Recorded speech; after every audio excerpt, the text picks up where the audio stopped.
Good day and welcome. I will be answering NECO 2020 Health Education Past Question 27. Tsetse fly is a disease vector of A. Typhus, B. Trypanosomiasis, C. Malaria, D. Lupus, and E. Glaucoma. Now, Tsetse fly is a disease vector.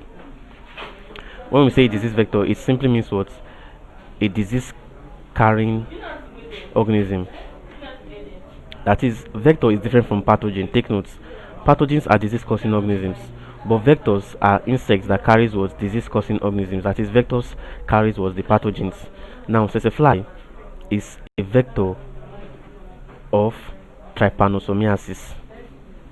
Trypanosomiasis. Now, this trypanosomiasis is also known as what? The sleeping sickness.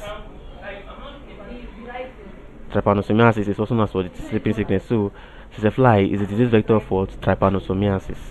Now, that of malaria is mosquito. Mosquito is a disease vector of what?